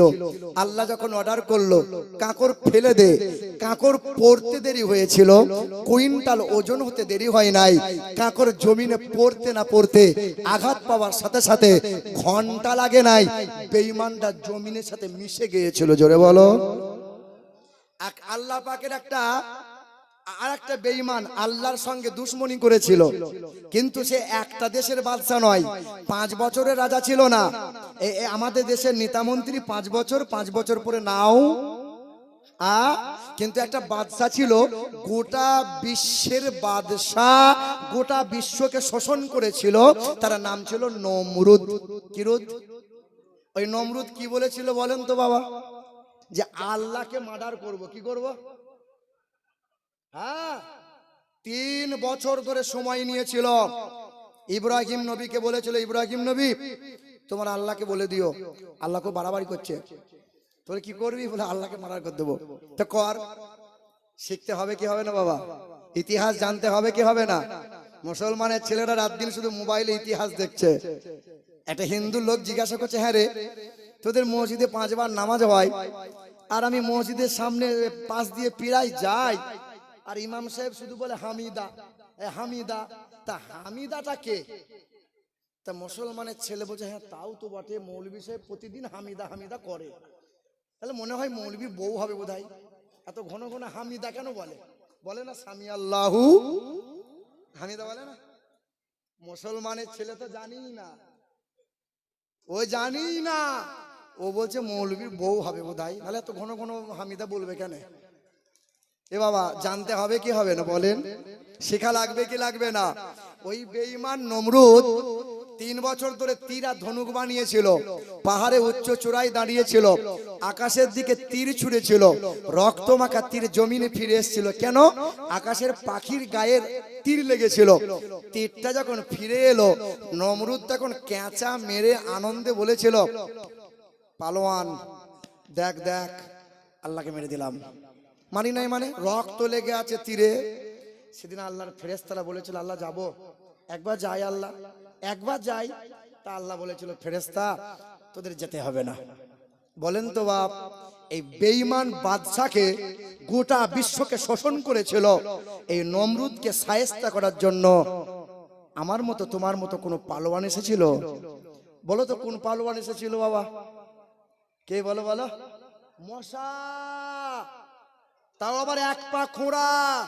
আল্লাহকে বলেছিল, আল্লাহ একবার আমাকে পাঠাও, আল্লাহ আমার বড় শখ হচ্ছে, আল্লাহ একবার আমি যাই। আল্লাহ মশার ঝামেলাই ছিল না, ও শয়তানি না করবে, পৃথিবীতে মশা না আসবে। এ বাবা, মশার পাওয়ার বেশি না মানুষের পাওয়ার বেশি গো? হ্যাঁ, এ মশার ভয়ে বেটা মশারি টাঙাই, মশা বলে আমাকে এত ভয় পাই। এ বাবা, মশার ভয়ে মানুষ মশারি টাঙায়, অথচ কবরের ভয়ে মানুষ নামাজে যায় না, সিজদাও করে না। মুসলমান, ওই শয়তানকে শায়েস্তা করার জন্য মশা এসেছিল, কান দিয়ে ঢুকেছিল, মগজে কামড় দিয়েছিল। তো নমরুদ বলল, বাড়ি মেরে আঘাত করে হয় না, এক কাজ কর, তুই বাড়ি মার। এই খরমে করে, কাঠের খরমে করে, জুতাই করে মারে বাড়ি। বলে একজনাই হবে না, 2 জন মারতো। 2 জনে পালাপালি করে মারলো। 2 জনে তখন আলোচনা করলো, কদিন আর মারবি এরকম করে, ও শালাকে এমন করে মার যেন পৃথিবী থেকে যায়। এমন করে জোরে বাড়ি মেরেছিল, মাথা ফেটে গেল, নাক দিয়ে ফুরুত করে মশা বেরিয়ে গেল। সেদিন মশা বলেছিল, আল্লাহ তোমার মুমিনদের বলে দিও, আল্লাহ যেন তারা অধৈর্য না হয়। এ তো 5 বছরের নয়, গোটা বিশ্বের শোষণ করা এই বাদশা শয়তানকে আমি শায়েস্তা করে দিয়েছি। ওই জালিমদেরকে ইতিহাস শুনিয়ে দিও, বাড়াবাড়ি করো না। আল্লাহ পাকের যেদিন, আল্লাহ পাক যেদিন রাগান্বিত হবেন, আল্লাহ পাক ওই রকম আসমানি গজব পাঠিয়ে তোমাদের মতো জালিমদের ধ্বংস করতে সেকেন্ড লাগবে। তাহলে আল্লাহ এখন মার খাওয়াচ্ছে কেন? কোরআনে আল্লাহ পাক জানিয়ে দেয়, قل إن كان آباؤكم وأبناؤكم وإخوانكم وأزواجكم وعشيرتكم وأموال اقترفتموها وتجارة تخشون كسادها ومساكن ترضونها أحب إليكم من الله ورسوله। নবী, আপনি বলে দেন, বাপ মাকে ভালোবাসো, ভাই বোনের সাথে সুসম্পর্ক রাখো, বিবিদের মোহাব্বত করো। এ বিবিরা, তোমরাও স্বামীদের মোহাব্বত করো, ঘন ঘন তোমরা স্বামীদের সালাম জানাও, স্বামীরা বিবিদের তোমরা সালাম জানাও। আমরা সালাম দিই? আপনি তো জীবনে সালাম দেন নাই। আমি বললাম আজকে, আজ থেকে বিবিকে সালাম দেবেন গো, সংসারে সুখ আসবে। আপনি রাত 2টোর সময় ঘর গিয়েছেন, বিবি তো উপর হয়ে ঘুমিয়ে গেছে, কয় গো সালমার মা, আসসালামু আলাইকুম। তা আপনার বিবি তখন উঠে বলবে, খ্যাপ্পা নাকি, মাথা তার ছিঁড়ে গেল নাকি, জীবনে সালাম দেয় না, আজকে হুটুট।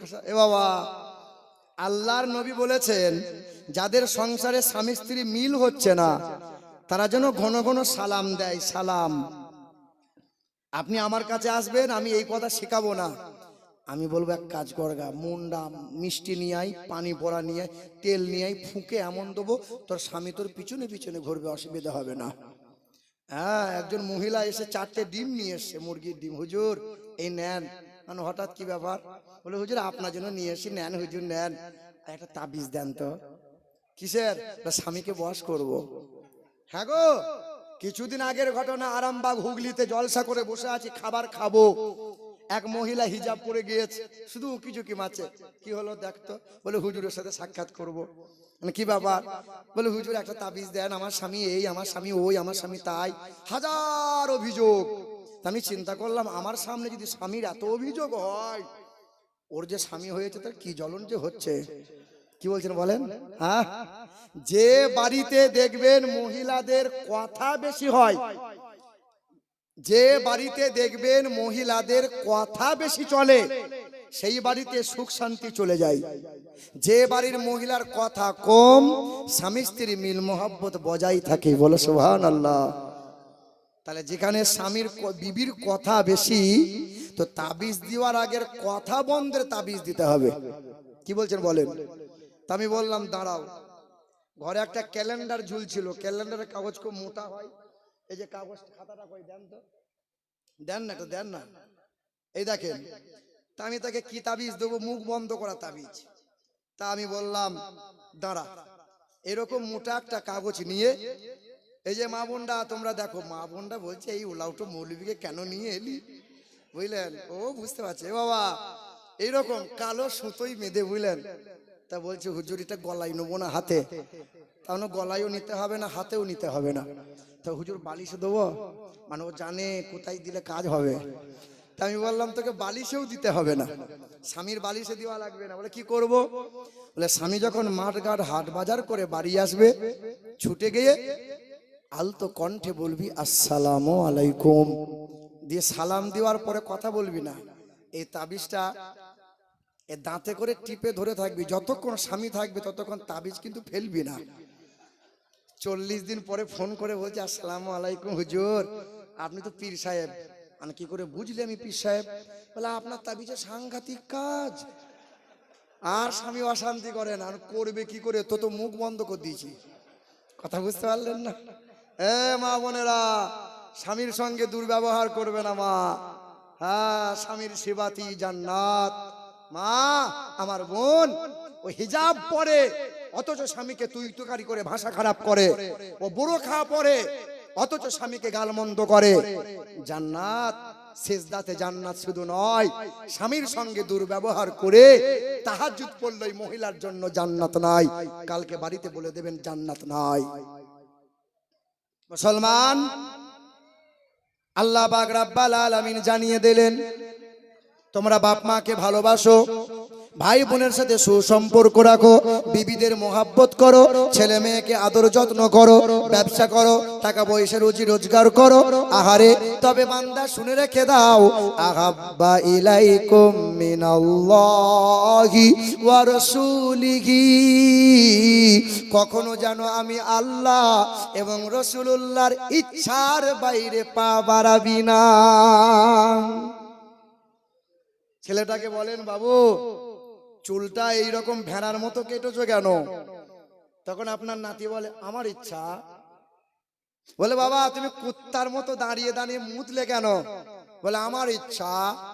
বলে রাত দিন কানে এইরকম গান শোনার জন্য তার গুঁজে রাখছো কেন? বলে আমার বাপের টাকায় করেছে, তোমার টাকায়? আমার ইচ্ছা। বলে মা এই ন্যাংটা পোশাক পরে হাজার দুয়ারি ঘন ঘন যাচ্ছ কেন? বলে তোমার বাপের টাকায়। হ্যাঁ, ফেয়ার লাভলি মাগবো, ঠোঁট পালিশ দেবো, আমার দেহ, আমার যৌবন, আমার চুল যুবককে দেখাবো, ছোকরাকে দেখাবো, বুড়োকে দেখাবো, আমার ইচ্ছা। হ্যাঁ হ্যাঁ, সবই তো তোমার ইচ্ছা। তাহলে নবীর ইচ্ছা বলে কিছু নাই, আল্লাহর ইচ্ছা বলে কিছু আছে বাবা? বলে এই যে বিবাহের যখন অনুষ্ঠান হয়, এই যে আব্বা আপনার ছেলেটা এইরকম ড্যান্স আর এইরকম ডিজে গান কেন চালায়? বলে আমার ছেলেরা বড় শখ করেছে, ছেলেদের ইচ্ছে। বলে এই যে ওই পুরুষ মানুষের গায়ে এখানে ওখানে হাত ভরে ভরে কাঁচা হলুদ মাখাচ্ছে, ভাবিটা কেন? ওটা যে হারাম কাজ, মহিলা কেন হলুদ মাখাবে? বলে এটা ভাবিরাই শখ করেছে, এটা ওদের ইচ্ছা। মানে সব তোমার ইচ্ছা। এই যুবক, চুল কাটবো কার মতো বলো তো? বিরাট কোহলি, অক্ষয়, শাহরুখ, আমির খান, কার মতো? আগামী কাল সেলুনে গিয়ে শুধু বলবে, ভাই আজকের চুলটা নবী মুস্তাফার তরিকার মতো কেটে দাও। এই বহরমপুর, মুর্শিদাবাদ, লালবাগ থানার আন্ডারে যত সেলুনওয়ালা আছে সব মাথার তার ছিঁড়ে যাবে, ওর সব কাটিং জানা আছে। নবীর চুলের কাটিংটা কেমন ছিল এটা জানা? ওমরে ফারুক একদিন আবু বক্করকে বলেছিলেন, ভাই আবু বক্কর, তুমি এক রাতের আমল আমাকে দাও, আমি গোটা জীবনের আমল তোমাকে দিয়ে দেবো। বলে কোন রাতের? বলে নবীর সঙ্গে হয়ে যখন মক্কা থেকে মদিনায় গিয়েছিলেন আর গুহার ভিতরে আশ্রয় নিয়েছিলেন, সাপের দংশন খেয়েছিলেন, ওই এক রাতের যে মহব্বতটা আপনি দেখিয়েছিলেন, ওই মহব্বতের আমলটা আমাকে দিয়ে দাও, আমি গোটা জীবনের আমলটা তোমাকে দেবো। আবু বক্কর বলেছিলেন, এটা আমার এটিএম কার্ড, এটা আমার ক্রেডিট কার্ড। হাসরের ময়দানে এই ক্রেডিট কার্ড ভাঙাবো, খুচরা করব, আর আল্লাহর নিয়ামত আমি ভোগ করব। বলো যুবক, হাসরের ময়দানে তোমার যাওয়ার জন্য এটিএম কার্ড কি করে তৈরি হয়েছে বাবা? একটা সুন্নত আদায় করো, একটা সেলুনওয়ালার কাছে নবীর তরিকার মতো চুলটা কেটে সেলুন ঘর থেকে বেরিয়ে তুমি বলো, আল্লাহ তোমার নবীকে তুমি তো বড় ভালোবাসো, আল্লাহ তোমার নবীকে তুমি বড় ভালোবাসো, তোমার নবীর সুন্নত অনুযায়ী আজকে চুলটা কেটেছি। একটা সুন্নত আদায় করার জন্য আল্লাহ আপনাকে একটা এটিএম কার্ড দিয়ে দেবে। এই একটা এটিএম কার্ড নিয়ে জান্নাতে যাওয়ার জন্য যথেষ্ট হয়ে যাবে। বলো সুবহানাল্লাহ। বলে বান্দা তুমি মার খাবে কেন? যখন আমার নবীর তরিকা তুমি ভুলে যাবে। বলেন তো বাবা, নবী যখন এই 12ই রবিউল আউয়ালে শুভ সাদিকে পৃথিবীতে ভূমিষ্ঠ হলো, তো আল্লাহর নবীর ভূমিষ্ঠ হওয়ার সাথে সাথে মা আমেনা কান্না করেছিল। কেন? শ্বশুর জিজ্ঞাসা করে, মা কাঁদিস কেন রে মা, কাঁদিস কেন বল? পাড়ার মহিলারা ছুটে এসে বলে, আমেনা তুমি এইরকম কাঁদছো, তোমার তো খুশির দিন গো আমেনা। সেদিন মা আমেনা বলেছিল, আমার আব্দুল্লাহ নাই, আমার আব্দুল্লাহ নাই। বলে আব্দুল্লাহ থাকলে কি করতো?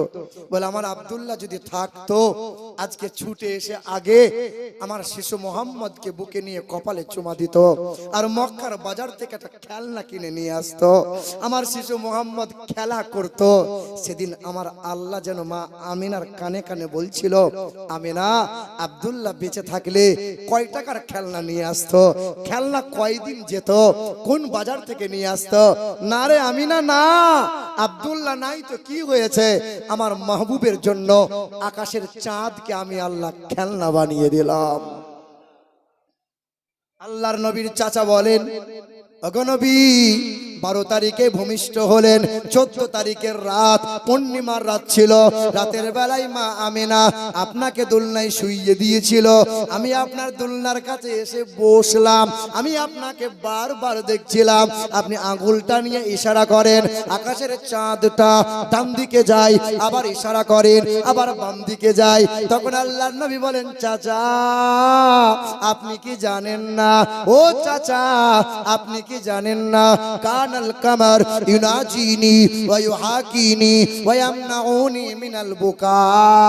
আমি যখন কাঁদতাম আমার বাবার কোলে শোয়ার সুযোগ পাই নাই, বাবার কোলে সান্ত্বনা পাই নাই, তাই আমার আল্লাহ পাক আকাশের চাঁদ পাঠিয়েছিলেন। আকাশের চাঁদ আমাকে ছন্দ শোনাইতো, আকাশের চাঁদ আমাকে গল্প শোনাইতো। ওই আকাশের চাঁদ নিয়ে আমি নবী খেলা করতাম। নবী যখন দিনের দাওয়াত দিলেন, ওই বেঈমান আবু জেহেল বলেছিল, ও মুহাম্মদুর রাসূলুল্লাহ আকাশের চাঁদকে 2 টুকরো করতে পারবে? নবী করেছেন না করেন নাই? পৃথিবীর জমিন থেকে, ও আমার মুসলিম ভাইরা একটু ইতিহাস খুলে দেখো, পৃথিবীর জমিন থেকে সর্বপ্রথমে যিনি চাঁদে গিয়েছিলেন তার নাম ছিল নীল আর্মস্ট্রং। কি বলছো? পৃথিবীর জমিন থেকে সর্বপ্রথমে চাঁদে পা রাখলেন নীল আর্মস্ট্রং চাঁদ থেকে ফিরে আসার পরে সাংবাদিকরা প্রশ্ন করেছিল, স্যার আপনি চাঁদে গেলেন, চাঁদের তথ্য দেন। বলে হ্যাঁ, চাঁদে বিন্দু মাত্র কোনো অক্সিজেন নাই, চাঁদের মাটিতে কোনো উর্বরতা নাই। আর 3 নম্বর হলো চাঁদে কালো দাগ দেখতে পাওয়া যায়। 6 মাস রিসার্চ করেছিল ওই নীল আর্মস্ট্রং। বলেছিল কোরআন পড়লাম, বাইবেল পড়লাম, জান্দাবাস্তা পড়লাম, রামায়ণটা পড়লাম, জানতে পারলাম পৃথিবীর বিশ্বের মহান নেতা, তার নাম নবী মোহাম্মদ রাসূলুল্লাহ। ওই বেঈমানদের সম্মুখে চোখে আঙ্গুল দিয়ে আকাশের দিকে ইশারা করেছিলেন। নবীজির এক আঙ্গুলের ইশারায় আকাশের চাঁদ দুফালা হয়, আবার নবীর আঙ্গুলের ইশারায় চাঁদটা জোড়া লেগে যায়। আজও চাঁদে দাগ আছে, কিন্তু হাবিবুল্লাহর চরিত্রে বিন্দু মাত্র দাগ নাই। ওই দিন নীল আর্মস্ট্রং বলেছিল ওই নবীকে ভুলতে পারবো না, আমার শেষ জীবনে আমি কালেমা পড়ে মুসলমান হয়ে গেলাম। খবর লাও ও আমার হিন্দু ভাইরা, ওই উত্তর ভারতের মথুরার বৃন্দাবনে বিখ্যাত একটা মন্দির আছে, 300 বিঘা জমির মধ্যখানে দাঁড় করানো। ওই মন্দিরটার নাম হলো দেবাশীর মন্দির। ওই মন্দিরে পূজা যে করে বস্তা বস্তা ফল পায়, লাখ লাখ টাকা রোজগার হয়। ওই মন্দিরে ব্রাহ্মণ পূজারী হয়েছিলেন তিনি। অক্সফোর্ড বিশ্ববিদ্যালয় থেকে 12টা ভাষায় এমএ করেছিলেন যিনি। তার বাবার নাম ছিল মহন্তং প্রীতং দাসুদাস, মায়ের নাম ছিল ভানুমতি কর, তার বিবির নাম ছিল শ্রদ্ধা দেবী। ওই ব্যক্তিটার নাম ছিল ডক্টর শিব শক্তি শরদজি। ওই ব্রাহ্মণটা কোরআনের সঙ্গে অবমাননা করেছিল। কোরআন হিন্দু ভাইদের সামনে কোরআনটা ছিঁড়ে দিয়েছিল। আল্লাহ বলে কাউকে আমি গজব দেবো, আবার আমার আল্লাহর দয়া হলে ওই ব্যক্তিকে আমি হিদায়াত দেবো। ইদুল্লু বিহি কাসীরা ওয়া ইয়াহদি বিহি কাসীরা। কোরআন কত মানুষ পড়ে আল্লাহওয়ালা হলো, আবার কোরআন পড়ে অনেকেই বেঈমান হলো। আচ্ছা ভাইরা, একটা যুবক বলো তো, এই বাংলা ভাষায় সর্বপ্রথমে কোরআনের অনুবাদ করেছিলেন যিনি, ওই ব্যক্তির কারো নাম জানা আছে? কে নাম? গিরিশচন্দ্র ঘোষ। হ্যাঁ, এটা আমাদের যুবকগুলোকে শেখানো হয়েছে, গুগল শিখিয়েছে, ইউটিউব শিখিয়েছে। এ কথা মিথ্যা কথা, শুনে রেখে দাও। ডক্টর গিরিশচন্দ্র ঘোষ, তার জন্ম হয়েছিল 1836 সালে। কত সালে? আর 1818 সালে কোরআন শরীফের অনুবাদ শুরু হয়। অল্প অনুবাদ করে থেমে গেল। যিনি 1835 সালে কোরআনের পূর্ণাঙ্গ অনুবাদ করেছিলেন তার নাম ছিল মৌলানা আমির উদ্দিন। কি নাম? মৌলানা আমির উদ্দিন। 1886 সালে, 36 সালে যার জন্ম হলো, 35 সালে কোরআন অনুবাদ হয়ে গেল। 1886 সালে ওই ব্যক্তিটা ইন্তেকাল হয়, মারা যায়। তিনি অনুবাদক ছিলেন না, তিনি কোরআনের অনুবাদগুলো এক জায়গায় করে তিনি প্রকাশ করেছিলেন। তিনি প্রকাশক ছিলেন, তিনি অনুবাদক ছিলেন না। ওই যে ব্রাহ্মণ ডক্টর শিব শক্তি শরদজি কোরআনটা ছিঁড়েছিল, সবাই বাহবা দিয়েছিল। কারণ বাংলার জমিনে নেতা হতে চাইছো, তাহলে মুসলমানদের পিছনে উস্কানিমূলক মন্তব্য দাও, নেতা হবে। দলের বড় পার্টিতে এমএলএ এমপি হতে চাইছো, একটাই কাজ করো, মুসলমানদের পিছনে কাঠি দাও। কে গো, বড় বড় নেতা হবে, এমএলএ হবে, এমপি হবে। কি বলছো, ভুল বলছি নাকি? একটাই কাজ, শুধু মুসলমানদের বিরোধিতা করো। দেখো না, ওদের যত নেতা আছে, এই বাচ্চা থেকে আরম্ভ করে বুড়ো পর্যন্ত, ওদের একটাই কাজ মুসলমানদের বিরোধিতা করা। কি বলছো বলো? ওরা জানে মুসলমানদের ভোট আমরা পাবো না। যখনই ভোট আসবে আগে এমন কিছু কথা ছুড়ে দাও যে হিন্দু মুসলমানে বিবাদ লাগুক, হিন্দুদের ভোট আমরা পাবো, মন্দির মসজিদ নিয়ে রাজনীতি করব, আর আমরা রাজার আসনে বসবো। এ বাবাজিরা, ভাইরা আমার, আমার সোনার টুকরো বন্ধুরা আমার, ওই ব্রাহ্মণ ডক্টর শিব শক্তি শরদজি কি করেছিল জানো? ওই মানুষটার মনে অনুশোচনা তৈরি হলো যে আমি কোরআনটা ছিঁড়ে দিলাম, আমি কোরআন ছিঁড়লাম, কোরআনটা একবার পড়ে দেখলাম না। ওই ব্রাহ্মণ মানুষটা কোরআন পড়েছিল 1 বছর 2 মাস 14 মাস। কোরআন পড়ার পর ওই মানুষটা গোসল করেছিল, যে কোরআন বুকে নিয়ে মন্দিরে গেছে। তখন ঢোলক বাবাজি ঢোল নিয়ে দাঁড়িয়ে আছে, ঢোল বাজাবে। দেখবেন যখন তারা মন্ত্র পড়ে, আল্লাহ এবং নবীর নাম যখন জপ করে, ঢোলক বাবাজি এমন করে ঢোল বাজায়, নবীর নাম শুনতেই দেবে না।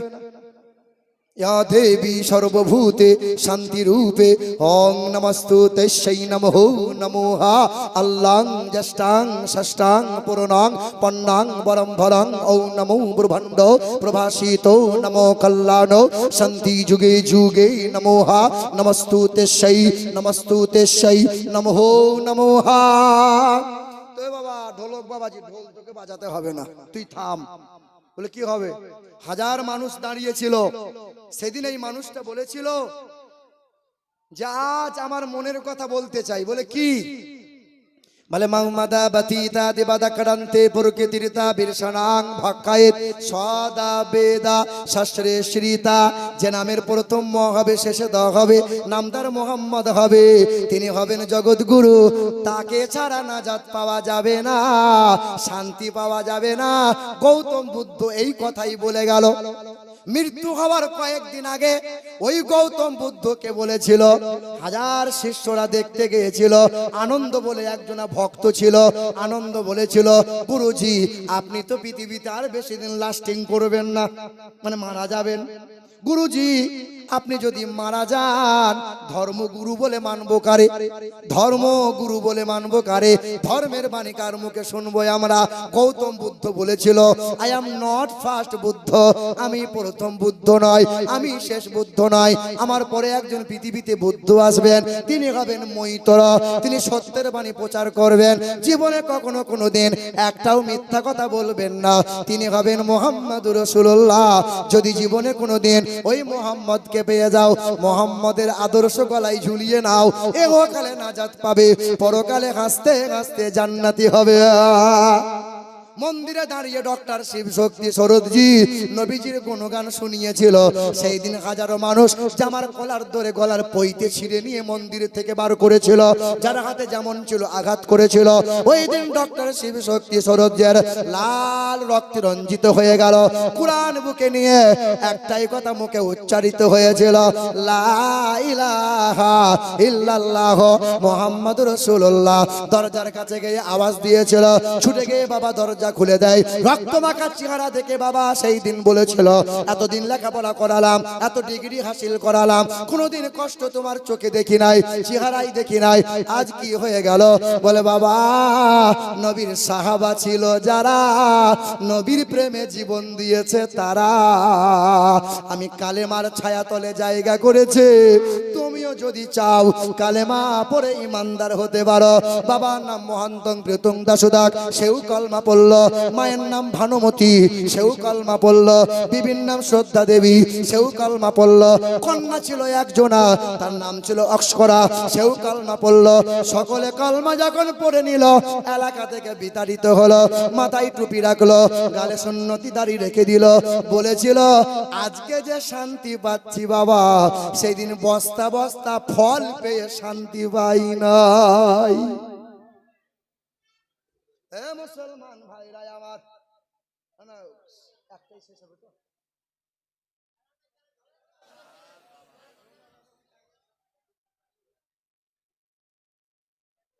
এ বাবাজিরা, ওই নবীকে আমরা চিনতে পারি নাই। বলেন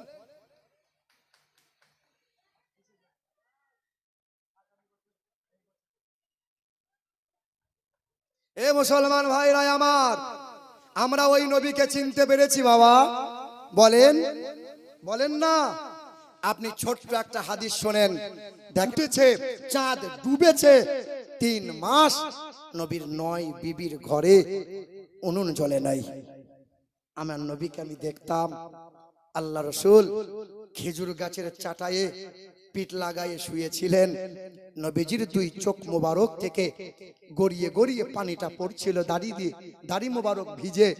আমি ছুটে গিয়ে নবীর চোখের পানিটা হাতে নিয়েছিলাম। নবীজির কপালে হাত দিয়ে চোখের পানি মুছিয়ে নবীকে বললাম, ইয়া রাসূলুল্লাহ, 3 মাস সংসারে উনুন জ্বলে নাই, ছেলে মেয়ের চিন্তাতে আপনি কাঁদছেন বলুন। হায়, আম্মা জান আয়েশা বলেন, নবী আমার উঠে বসলেন। আমি আয়েশার গায়ে হাত বুলিয়ে বললেন, আয়েশা, ছেলে মেয়ের জন্য চোখের পানি পড়ে না রে আয়েশা। সংসারে 3 মাস উনুন জ্বলে নাই, সেই জন্য আমার চোখের পানি পড়ে না রে আয়েশা। আমার উম্মতের জন্য বড় চিন্তা হয়, আমার উম্মতের কি হবে, আমার উম্মতের কি হবে। হায় উম্মত, ওই নবীকে ভুলে গেলেন যে নবী কোনোদিন আপনাকে আমাকে ভুলে যায় নাই, যে নবী কোনোদিন ভুলে যায় নাই। কাল নবী কেঁদেছিলেন, আজ রওজা মুবারকে নবী কাঁদছেন, কাল হাসরের কঠিন ময়দানে নবী কাঁদবেন।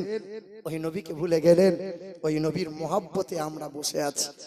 যখন তুমি নবীর আদর্শ ভুলে যাবে, নবীর চরিত্র ত্যাগ করে দেবে, নবীর সুন্নতকে বাদ দিয়ে দেবে, আল্লাহ বলেন, বান্দারে, বেঈমানের হাতে ক্ষমতা সেদিন চলে যাবে। সেদিন তোমরা সব জায়গায় লাঞ্ছিত হয়ে যাবে। যেদিন তোমরা দাজ্জালের অনুসারী হয়ে যাবে, সেই দিন দেখে নেবে আমার ইমাম মেহেদীকে পাঠাবো। আমার আশিকে রসুল যারা, আমার আশিকে রসুল যারা, নবীর প্রেমিক যারা, ইমাম মেহেদীর হাতে ভায়াত রেখে শপথ গ্রহণ করবে, আর সেই দিন বেঈমানরা নিপাত যাবে, আর মুমিনের হাতে বিজয়ের পতাকা আমি আল্লাহ উড়িয়ে দেবো। এ মুসলমান, আজ যাস না ঈদ মিলাদুন নবী, আগামী বছরেও নবীজির মহব্বতে ঈদ মিলাদুন নবী হবে ইনশাআল্লাহ।